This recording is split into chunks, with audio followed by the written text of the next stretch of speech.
Di sini kita ada permasalahan atau kasus laptop X441U yang mati total. Jadi saya langsung buka dulu untuk power plan ya, atau power sequence. Kenapa power sequence? Karena dari dulu emang saya suka sekali melihat pengukurannya itu, melihat dari power sequence-nya dulu. Jadi enaknya di power sequence itu kita terkonsentrasi ya untuk melakukan troubleshooting atau pengukuran dalam atau pencarian permasalahan dalam sebuah permasalahan pada laptop ataupun handphone. Tapi kali ini kita membahasnya ya laptop. Pada laptop X441U ya, yang pertama kali powernya aktif atau tegangannya muncul ketika AC in atau adapter dipasang.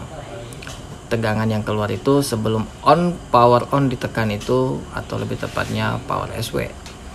Itu tegangannya adalah tegangan plus 3 VA, plus 5 VA, dan plus 3 VA EC. Setelah itu EC reset dan seterusnya.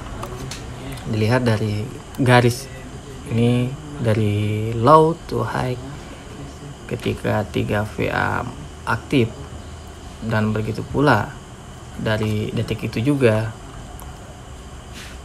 power SW hadir 3 volt standby ya. Setelah itu menurut dari EC reset keluar, PSUS on juga keluar bersamaan untuk plus 3 VSUS dan plus 5 VSUS juga keluar on, dari 0 on. Itu tegangan dari 8 poin ini, tegangannya harus hadir sebelum power SW ditekan. Jadi di sini saya nggak terlalu membahas tentang cara membaca power sequence ya, karena di sini saya hanya menampilkan permasalahan yang saya hadapi. Jadi untuk power tegangan yang lain kita abaikan, dikarenakan yang bermasalah di laptop ini adalah plus 3 volt hadir, namun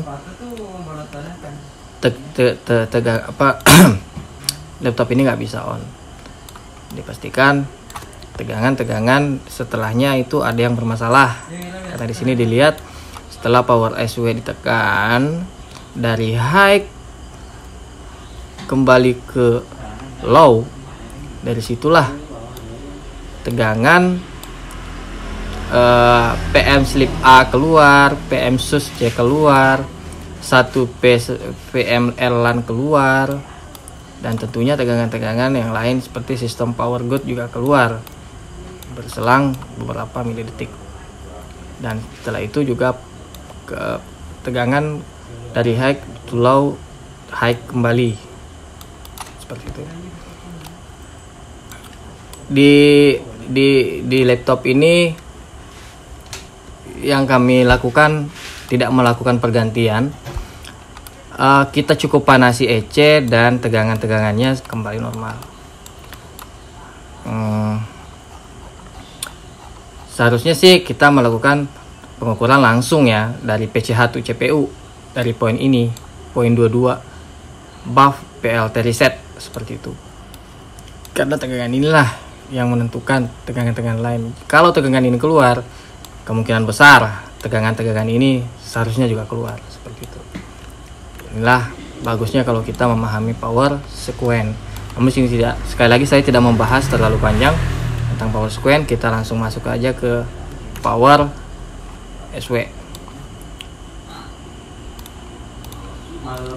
Power SW kita tracking.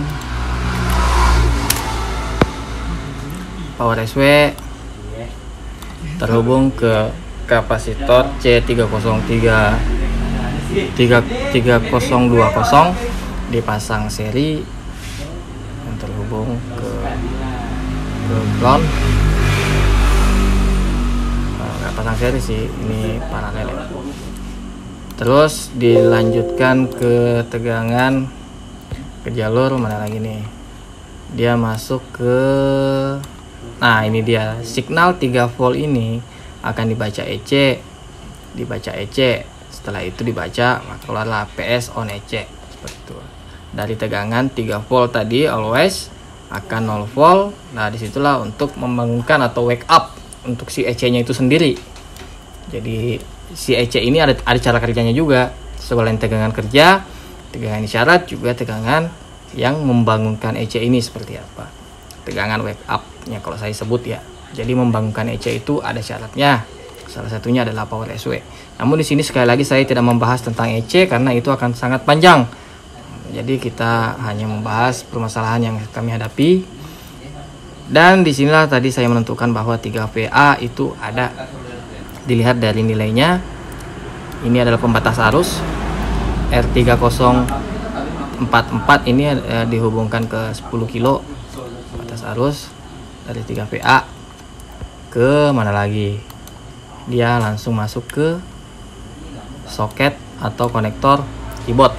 Biasanya kebanyakan kan laptop Asus X441U itu dia mati total dikarenakan power switch on-nya di keyboard itu rusak, jadi nggak bisa on. Caranya cukup jumper aja nih. Power SW-nya ini ada dari pin 26 ke ground. Nah, biasanya laptop itu kalau memang nggak ada masalah, jadi harusnya dia on. Kalau permasalahannya ada di keyboard. Tapi di sini kita sudah melakukan jumper, tetap nggak mau. Sekali lagi powernya dari high ke low itu tidak ada perintah sama sekali ya. Artinya dari sini saya singkatnya EC-nya ini nggak mau bangun, jadi nggak mau wake up. Padahal sudah diteriaki dari signal, woi EC bangun gitu, tapi dia nggak mau kerja. Dicek juga komponen lain nggak ada masalah. Nah setelah kami lakukan pemanasan pada EC, yang di sini saya tunjuk EC ya, EC-nya sudah dilakukan pemanasan, lihat, kita coba kembali nyalakan. Kita colok charger dan laptop bisa switch. Bahkan sebelum tekan on, laptop langsung bisa nyala. Biasanya kalau laptop X441M ini kalau nggak ada baterai dipasang langsung nyala dia kalau pakai charger seperti itu. Permasalahannya di situ. Jadi cukup.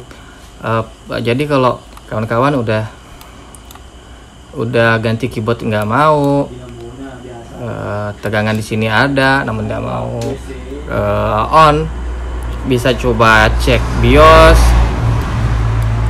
SOP dulu lah, coba cek BIOS, cek keyboard. Nah, namun di sini yang kami alami ternyata kasusnya berbeda. Jadi permasalahannya ada di EC, dan EC itu juga punya program.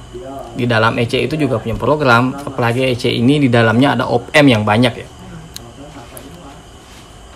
Ya op-amp itu sendiri ada banyak, single op-amp,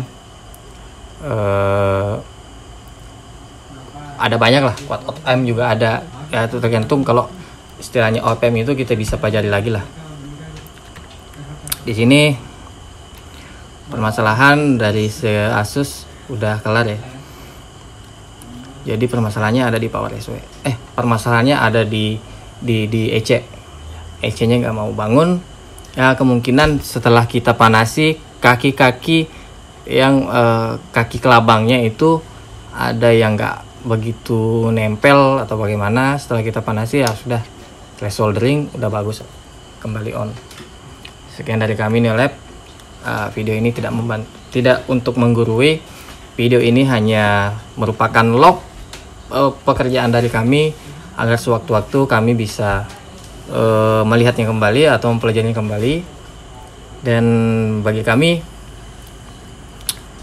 belajar itu penting. Nggak ada yang istilahnya ini orang bisa karena kita biasa, kita pun bisa karena biasa. Cuman mungkin orang itu lebih dulu tahu daripada kita. Jadi belajar dan terus belajar sampai kapanpun kita harus belajar seperti itu. Sekian dari kami, semoga video ini membantu, bermanfaat. bermanfaat. Terima kasih. Assalamualaikum warahmatullahi wabarakatuh.